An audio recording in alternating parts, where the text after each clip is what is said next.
નમસ્કાર ગુજરાત, આજના મુખ્ય સમાચારો ઉપર નજર કરીએ એ પહેલા ચેનલ ઉપર નવા છો તો ચેનલને સબસ્ક્રાઇબ કરી દેજો। નમસ્કાર ગુજરાત, ફરી એક વખત આપ સર્વે મિત્રોનું હાર્દિક સ્વાગત છે આજના તાજા સમાચારની અંદર। હવામાન નિષ્ણાત અંબાલાલ પટેલની આગાહી સામે આવી છે, જેમાં બેસતા વર્ષે વાતાવરણમાં ફેરફાર થાય તેવી આગાહી અંબાલાલ પટેલે કરી છે। તારીખ 13 થી લઈને 17 ઓક્ટોબર દરમિયાન વાદળછાયું વાતાવરણ રહેશે। 18 થી લઈને 30 ઓક્ટોબર વચ્ચે બંગાળના ઉપસાગરની અંદર લો પ્રેશર બનશે। 18 થી લઈને 21 ઓક્ટોબર દરમિયાન અરબી સમુદ્રમાં પણ હલચલ થશે। અંબાલાલ પટેલે વધુ જણાવ્યું છે કે ગુજરાતમાં વાદળછાયા વાતાવરણ વચ્ચે માવઠાની શક્યતા રહેલી છે। તારીખ 18 નવેમ્બરથી લઈને બંગાળના ઉપસાગરમાં વાવાઝોડું સક્રિય થશે। 23 થી લઈને 26 નવેમ્બર દરમિયાન હિમવર્ષાથી ઠંડા પવનો ફૂંકાશે।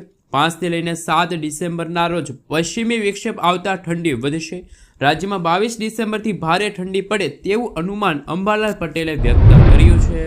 મિત્રો, તે પછીના સમાચાર વિશે વાત કરીએ તો તહેવારો નજીક આવતા વાહન ચાલકો થઈ જાજો તૈયાર। જો તમે તમારા બાળકને વાહન ચલાવવાની પરવાનગી આપી રહ્યા છો અને બાળક સગીર છે તો તમને જેલ થઈ શકે છે। 1 તારીખથી અમલમાં આવેલા નવા વાહન કાયદા હેઠળ સગીર દ્વારા કરવામાં આવેલા ગુના માટે વાલીઓને દોષિત ગણવામાં આવશે। આવા કિસ્સામાં તમને 3 વર્ષની જેલ અને 25,000 રૂપિયાનો દંડ થઈ શકે છે।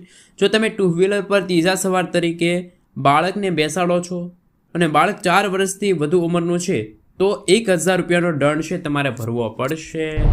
મિત્રો, ત્યાં પછીના સમાચાર વિશે વાત કરીએ તો અત્યાર સુધીના સૌથી મહત્વના સમાચાર। ખેડૂત આંદોલન શરૂ। ગુજરાત માર્કેટિંગ યાર્ડમાં ખેડૂતોને ઘોર અન્યાયનો સામનો કરવો પડી રહ્યો છે। ખેડૂતો તેમના મહેનતથી કમાવેલા પાકના વ્યાજબી ભાવો મેળવી રહ્યા નથી। તેના બદલે ભાજપના નેતાઓ યાર્ડો પર કબજો કરીને ખેડૂતોને હેરાન કરી રહ્યા છે। આમ આદમી પાર્ટીના નેતા રાજુભાઈએ બોટાદ યાર્ડ ખાતે હજારો ખેડૂતો સાથે તેમના હક માટે લડત આપવા ધારણા કરી રહ્યા છે। જ્યાં સુધી ખેડૂતોને તેમના અધિકારો નહીં મળે ત્યાં સુધી આમ આદમી પાર્ટી આ લડાઈ શેરીઓથી લઈને સંસદના ગૃહ સુધી લડશે। શું મિત્રો, આ લડત યોગ્ય છે કે નહીં? ખાસ નીચે કોમેન્ટ બોક્સમાં કોમેન્ટ કરીને જરૂરથી જણાવી આપજો। મિત્રો, તે પછીના સમાચાર વિશે વાત કરીએ તો ફાસ્ટેગ વિનાના વાહન ચાલકોને મોટી રાહત। કેન્દ્રીય સડક પરિવહન મંત્રાલયે રાષ્ટ્રીય ધોરીમાર્ગ શુલ્ક નિયમો 2008માં ફેરફાર કર્યા છે। 15 નવેમ્બર 2025થી ફાસ્ટેગ વગરના વાહનોએ હાઈવે પર હવે બમણો ટોલ ટેક્સ નહીં ભરવો પડે, પરંતુ એક શરત છે। જો મુસાફરો યુપીઆઈ દ્વારા પેમેન્ટ કરશે તો તેમને માત્ર 1.25 ગણો ટોલ ટેક્સ લાગશે। જો કે કેશ પેમેન્ટ કરનારાઓને હજુ પણ બમણો ટોલ ટેક્સ ચૂકવવો પડશે। મિત્રો, તે પછીના સમાચાર વિશે વાત કરીએ તો દિવાળીની ભેટ। ખેડૂતોને 42 કરોડ રૂપિયાની સહાય જાહેર। પીએમ મોદીએ ભારતીય કૃષિ સંશોધન સંસ્થાન ખાતેથી આશરે 42,000 કરોડ રૂપિયાની યોજનાઓના શુભારંભ કર્યા, જેમાં 24,000 કરોડ રૂપિયાની પીએમ ધનધાન કૃષિ યોજના અને 11,440 કરોડ રૂપિયાના પલ્સના ઉત્પાદકમાં મશીનનો સમાવેશ થાય છે। ધનધાન યોજના હેઠળ 100 આકાંક્ષી જિલ્લાઓના ખેડૂતોની આવક વધારવા અને કૃષિ ઉત્પાદકોમાં સુધારો કરવા અને લોન સુવિધાઓને સરળ બનાવવા માટે તેમને 5,450 કરોડ રૂપિયાની અન્ય કૃષિ યોજનાઓનું પણ ઉદ્ઘાટન કર્યું છે। મિત્રો, આગળના સમાચાર વિશે વાત કરીએ તો મોટા ફટાકડાના વેપારીઓને ત્યાં દરોડા। દિવાળીના તહેવાર પહેલાં રાજ્યના 50થી વધુ મોટા ફટાકડા વેપારીઓને ત્યાં એસજીએસટી એટલે સ્ટેટ જીએસટી દ્વારા સર્વેની કામગીરી હાથ ધરવામાં આવી છે। વેપારીઓ એમઆરપીથી વધુ કિંમતે ફટાકડાનું વેચાણ કરતા હતા, બિલ વિના જ વ્યવહાર કરતા હોવાની માહિતીના આધારે આ સર્વે કરવામાં આવ્યો છે। આ કાર્યવાહી કરચોરી પકડવા માટે કરાઈ છે। મિત્રો, આગળના સમાચાર વિશે વાત કરીએ તો મહત્વના સમાચાર સામે આવી રહ્યા છે। ખેડૂતોને મળશે 22,500 રૂપિયાની સહાય। ખેડૂત કલ્યાણ અને સહકાર વિભાગ દ્વારા ખેડૂતોની આવક બમણી કરવા અનેક યોજનાઓ બનાવવામાં આવે છે। આ યોજના થકી ખેડૂતોને આર્થિક વિકાસ કરવાનો છે, જેમની એક યોજના પીવીસી પાઇપલાઇન યોજના વર્ષ 2025 ખેતરમાં પાઇપલાઇન નાખવા માટે 22,500 રૂપિયાની સહાય મળવાપાત્ર રહેશે।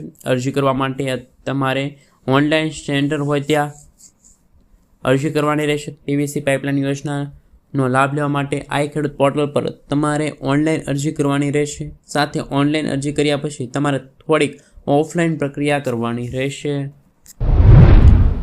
મિત્રો ત્યાં પછીના સમાચાર વિશે વાત કરીએ તો મહત્વના સમાચાર સામે આવી રહ્યા છે. શિક્ષણ મંત્રાલયનો મોટો નિર્ણય. એપ્રિલ 2026થી શરૂ થતા નવા શૈક્ષણિક સત્ર 2026-27 માટે ભારતીય શાળાઓના ત્રીજા ધોરણથી જ એઆઈને અભ્યાસક્રમમાં સામેલ કરવાની તૈયારી ચાલી રહી છે. શિક્ષણ મંત્રાલય આ પહેલને સ્કિલ ઇન્ડિયા ઇકોસિસ્ટમ સાથે જોડીને નાના બાળકોને ડિજિટલ અને તકનીકી જ્ઞાન આપવા માંગે છે. હાલમાં CBSE ધોરણ 6 થી એઆઈ એક મોડ્યુલ તરીકે ભણાવાય છે. આ બદલાવ માટે શિક્ષકોને તાલીમ આપવા અને અભ્યાસક્રમ તૈયાર કરવા પગલાં લેવામાં આવી રહ્યા છે. મિત્રો ત્યાં પછીના સમાચાર વિશે વાત કરીએ તો PM કિસાન યોજનાનો ₹2021નો હપ્તો કઈ તારીખે ખેડૂતોના ખાતામાં જમા થશે? તો કે મિત્રો આપ સૌને જણાવી દઈએ તો કેન્દ્ર સરકાર પ્રધાનમંત્રી કિસાન સન્માન નિધિ યોજના હેઠળ ખેડૂતોને વાર્ષિક 6,000 રૂપિયાની આર્થિક સહાય આપે છે, જે 3 હપ્તામાં 2,000 રૂપિયાના સ્વરૂપે ખેડૂતોના ખાતામાં DBT દ્વારા ટ્રાન્સફર કરવામાં આવે છે. આ યોજનાનો 21મો હપ્તો વિતરણની પ્રક્રિયા ઘણા રાજ્યોમાં થઈ ગઈ છે. ખેડૂતોને 170 કરોડ રૂપિયાના લાભ પંજાબ, હરિયાણા, હિમાચલ પ્રદેશ, જમ્મુ કાશ્મીર જેવા રાજ્યોના ખેડૂતોને આ રકમ પહોંચાડવાનું કામ ઝડપથી આગળ વધી રહ્યું છે. જમ્મુ કાશ્મીરમાં 8 ઓક્ટોબરથી આ પ્રક્રિયા શરૂ કરાઈ છે, જેના હેઠળ લગભગ 8.5 લાખ ખેડૂતોને 170 કરોડ રૂપિયાનો લાભ મળવાનો છે. અન્ય રાજ્યોમાં પણ ઓક્ટોબર મહિનાના મધ્યમ સુધીમાં એટલે કે દિવાળી પહેલાં ખેડૂતોના ખાતામાં ₹2021મો હપ્તો છે જમા થઈ શકે છે. હાલ મિત્રો સરકાર દ્વારા હજુ સુધી કોઈ સત્તાવાર જાહેરાત કરવામાં નથી, પરંતુ મીડિયામાં ફરતા અહેવાલ અનુસાર તમારા સુધી આ માહિતી છે પહોંચાડવામાં આવી રહી છે. મિત્રો ત્યાં પછીના સમાચાર વિશે વાત કરીએ તો ગુજરાતમાં દેવા માફીની માંગ વારંવાર. આપ સૌને જણાવી દઈએ તો કે મિત્રો ગુજરાતમાં લાખો ખેડૂતો દેવામાં ડૂબેલા છે અને ખેડૂતોએ 1 લાખ કરોડ રૂપિયાથી પણ વધારાની લોન લીધી છે. ગુજરાતના 44 લાખથી પણ વધારે ખેડૂતોએ લોન લીધી છે. દેશના ખેડૂતોની વાત કરીએ તો દેશના 16 કરોડ ખેડૂતો પર 21 લાખ કરોડ રૂપિયાનું દેવું છે. દેશમાં સૌથી વધારે દેવું રાજસ્થાનના ખેડૂતોના માથે છે. રાજસ્થાનમાં 99.57 લાખ ખેડૂતોએ 1.47 લાખ કરોડ રૂપિયાથી પણ વધારાની લોન લીધી છે. આ ખેડૂતોને લોન આપવા માટે ભારત દેશમાં ખાનગી અને જાહેર ક્ષેત્રની બેંકો સૌથી આગળ છે. આખા ગુજરાતમાં ખેડૂતોનું દેવું પણ મિત્રો ઘણું બધું વધારે છે, આશરે 1 લાખ કરોડ રૂપિયા જેટલું છે. આમાંથી 34,000 ખેડૂતોનો સમાવેશ થાય છે, જ્યારે સરકાર 20 થી 25 ઉદ્યોગપતિઓના કરોડો રૂપિયાના દેવા માફ કરતી હોય ભાજપ સરકાર, તો ખેડૂતોના કેમ નહીં દેવ માફ થવું જોઈએ? ઘણી વખત મિત્રો સરકાર દ્વારા ખેડૂતો દ્વારા ભાજપ સરકારે પણ ખાસ મિત્રો જાહેરાત કરી છે કે ખેડૂતોના વિકાસ માટે કિસાન સંઘ સમિતિ દ્વારા દેવા માફીની માંગણીઓ હાથ ધરવામાં આવશે. ભાજપની સરકાર બની છે, મોદી સરકાર ખેડૂતોનો સાથ આપશે. ખાસ મિત્રો ખેડૂતોના દેવા માફ કરશે કે નહીં એ જોવાનું બાકી રહ્યું છે. મિત્રો ત્યાં પછીના સમાચાર વિશે વાત કરીએ તો આજે 12 ઓક્ટોબર દરમિયાન રવિવારના દિવસે સોના ચાંદીના ભાવમાં થોડોક ઘટાડો નોંધાનો. આજે 24 કેરેટ દિલ્હીનો ભાવ સોનાનો 1,23,850 રૂપિયા છે, જ્યારે આજે 22 કેરેટ સોનાનો ભાવ 1,13,540 રૂપિયા છે. ત્યારે આજે ચાંદીના ભાવમાં પણ 400 રૂપિયાનો ઘટાડો નોંધાણો છે. આજે અમદાવાદ, રાજકોટ, સુરત, વડોદરામાં 22 કેરેટ સોનાનો 1,13,440 રૂપિયા ભાવ છે. 24 કેરેટ સોનાનો ભાવ 10 ગ્રામ માટે 1,23,750 રૂપિયા પહોંચી ગયો છે. આજે ચાંદીનો ભાવ 1,74,100 રૂપિયા પ્રતિ 10 ગ્રામ ઉપર છે.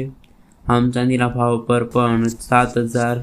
મિત્રો ત્યાં પછીના સમાચાર વિશે વાત કરીએ તો મહત્વના સમાચાર સામે આવી રહ્યા છે. ખાસ મિત્રો આપણે જણાવી દીધું કે રાજકોટ અમદાવાદ હાઈવે પર આજે સવારે ગુજરાતના મુખ્યમંત્રી ભૂપેન્દ્ર પટેલે પોતાના કાફલા અટકાવી ખેડૂત ભાઈઓ સાથે સીધી મુલાકાત લીધી છે. જોકે હવે આ વિડીયો સોશિયલ મીડિયા પર ખૂબ જ વાયરલ થઈ રહ્યો છે. આ વિડીયોમાં CM ભૂપેન્દ્ર પટેલ ખેડૂતો સાથે વાત કરતા હોય તેવા દ્રશ્યો સામે આવી રહ્યા છે અને આ તરફ CM ભૂપેન્દ્ર પટેલે પોતાના કાફલો અચાનક રોકી નાખ્યો હોય તે. મિત્રો ત્યાં પછીના સમાચાર વિશે વાત કરીએ તો મહત્વના સમાચાર સામે આવી રહ્યા છે. આપ સૌ જાણો છો કે મિત્રો સરકાર ખેડૂતોના હિતમાં મહત્વનો નિર્ણય લઈ શકે છે. ખેડૂતોને કલ્યાણ અને સહકાર વિભાગ દ્વારા ખેડૂતોની આવક વધારવા માટે પણ નવી નવી યોજનાની જાહેરાત થતી હોય છે. તેવી જ રીતે ખેડૂતોના હિતમાં ખેડૂતો માટે મહત્વપૂર્ણ નિર્ણય લેવામાં આવ્યો છે. ખેડૂતો માટે રવિ પાકનું વાવેતર શરૂ થાય અને તે પહેલાં વર્ષ 2026 અને 27 માટે ઘઉં, ચણા, બાજરી, જુવાર, મસૂર, રાયડા તેમજ ખાસ મિત્રો જે વાત કરીએ તો સરકારે ગત વર્ષની સરખામણીમાં દેશમાં ભાવમાં 4.10 રૂપિયાનો વધારો થયો છે. સાથે ઘઉં માટે ટેકાનો ભાવ અત્યારે ₹2585 પ્રતિ ક્વિન્ટલે 570 પ્રતિ મણ જાય છે, જેમાં જવ માટે પણ મિત્રો ખાસ કરીને ₹2150 છે, જ્યારે